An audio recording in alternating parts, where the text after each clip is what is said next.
के युवाओं ने, देश के जेएनजीओ ने एक बार फिर से सीजीआई साहब की एंट्री रोक दी है। गजब का विरोध, प्रोग्राम को रद्द करना पड़ गया। जी हां दोस्तों, क्या वाकई देश के अंदर अब माहौल पूरी तरीके से बदल रहा है? पहले नालसार यूनिवर्सिटी हैदराबाद के अंदर सीजीआई साहब को एज चीफ गेस्ट बनाने के तौर पर जमकर विरोध प्रदर्शन किया गया, जहां पर 1400 छात्र मौजूद थे, जिसमें से 403 छात्रों ने मिलकर के लेटर लिख दिया यूनिवर्सिटी को कि एज चीफ गेस्ट के तौर पर अगर सीजीआई साहब आएंगे तो हम इसमें सम्मिलित नहीं होंगे, नहीं हम कोई सर्टिफिकेट लेंगे। उसके बाद गजब का विरोध हुआ, बीसीआई साहब की एंट्री होती है, मामला और गंभीर होता है और प्रोग्राम को रद्द करा दिया जाता है। यह खबर उस वक्त आई, अब न जाने अभी प्रोग्राम चला कि क्या चला, लेकिन उस वक्त जो है सीजीआई साहब को लेकर के जमकर विरोध हुआ और सीजीआई साहब वहां नहीं गए। दोस्तों, आज बड़ी खबर आ रही है। नालसार यूनिवर्सिटी हैदराबाद के बाद अब बेंगलुरु के एक यूनिवर्सिटी में सीजीआई साहब को एज चीफ गेस्ट बनाने के तौर पर जमकर विरोध हुआ है। एंट्री रोक दी गई है, प्रोग्राम को रद्द करना पड़ा है। दोस्तों सोचिए माहौल किस तरीके से जेएनजीओ ने बदल करके रख दिया है। बड़े बड़े वरिष्ठ पत्रकारों ने क्या कुछ कहना शुरू किया वो तो मैं बताऊंगा ही, लेकिन आप ये समझिए कि एक बयान से क्या कुछ नहीं बदल सकता। आप देखिए, सीजीआई साहब के मुख से निकला एक कॉकरोच, उस कॉकरोच ने 12 सालों से सत्ता पर विराजमान सरकार को झुकने पर मजबूर कर दिया। उस कॉकरोच शब्द ने एक नई पार्टी को बनाने पर मजबूर कर दिया। उस कॉकरोच शब्द ने बड़े बड़े सरकारों को पीछे कदम हटाने के लिए मजबूर कर दिया। उस कॉकरोच शब्द ने पूरे देश भर में एक आंदोलन सा तैयार कर दिया है। सोचिए दोस्तों, अब खबर क्या आ रही है, जरा उस पर बात विचार कर लेते हैं।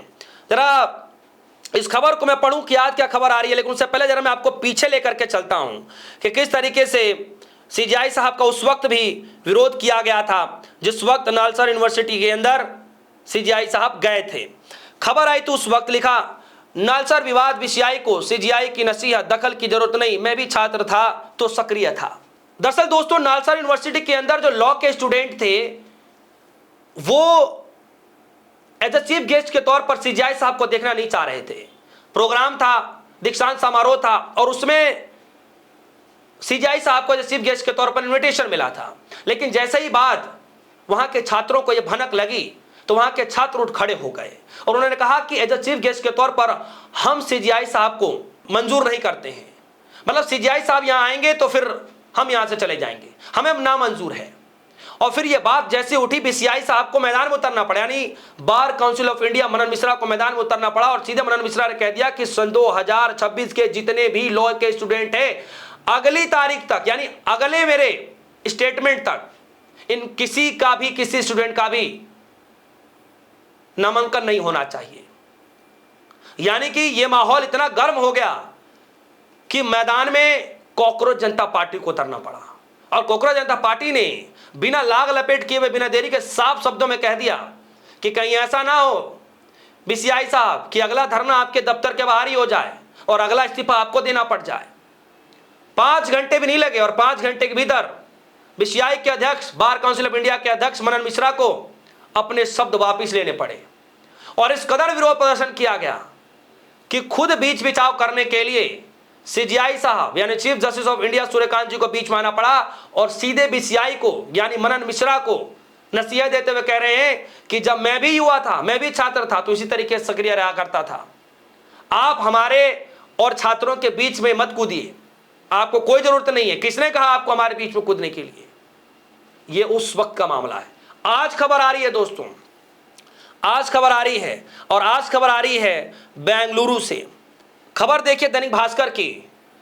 बेंगलुरु में नेशनल लॉ स्कूल का दीक्षांत समारोह रद्द, सीजीआई सूर्यकांत चीफ गेस्ट थे, छात्रों ने विरोध किया, 1 महीने में चौथे इंस्टीट्यूट का मामला।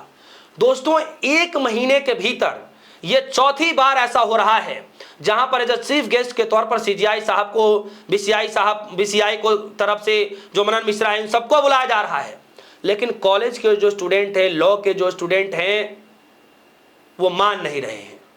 कह रहे हैं कि अगर ये आएंगे तो फिर प्रोग्राम रद्द होगा और 1 महीने के भीतर चौथी बार ऐसा मामला, या तो प्रोग्राम को रद्द करना पड़ा या तो चीफ गेस्ट के चेहरे को बदलना पड़ा।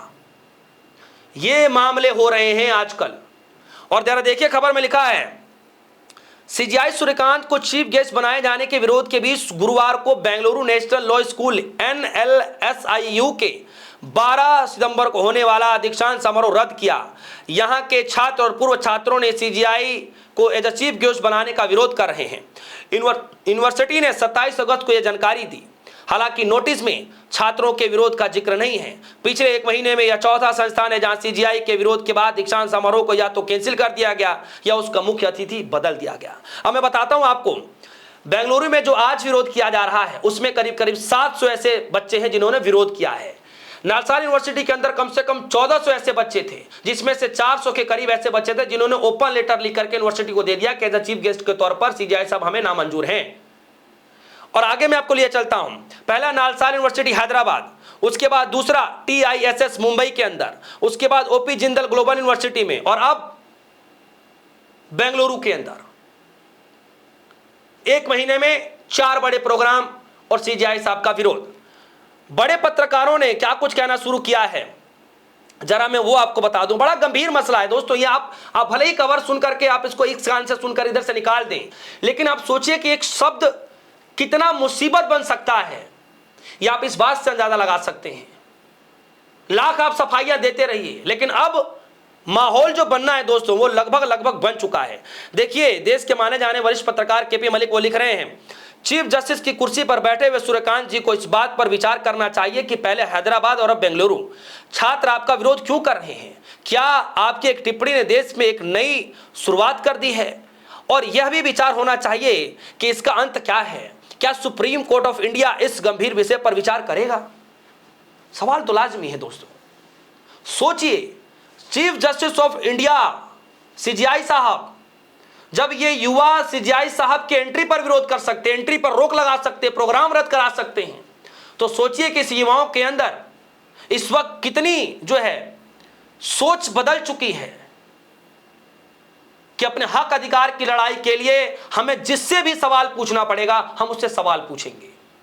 और यही कारण है दोस्तों कि आज पूरे देश भर में सीजीआई का सिर्फ प्रोग्रामों में रद्द नहीं डिमांड नहीं की जा रही है, बल्कि पूरे देश भर में सत्तारूढ़ी पार्टियों के हर गलत कदम को लेकर के अब युवा खड़े हो चुके हैं। इसीलिए मैं कह रहा हूं कि देश के अंदर अब एक अलग सी नई अलग जग चुकी है। अब इसका अंत कैसे होगा? इसका अंत होगा भी या नहीं होगा? क्या वाकई इस पूरे मामले को लेकर के सीजीआई साहब को कुछ और बयान देना चाहिए, सुप्रीम कोर्ट की तरफ से कुछ और बयान देना चाहिए? ये आपको देखना पड़ेगा, समझना पड़ेगा। खैर, इस खबर को लेकर आप क्या सोचते हैं? आपकी जो भी राय होगी कमेंट सेक्शन में जाएगा, अपनी राय रखिएगा। फिलहाल के लिए दीजिए इजाजत। देखते रहिए DS4 न्यूज़। धन्यवाद।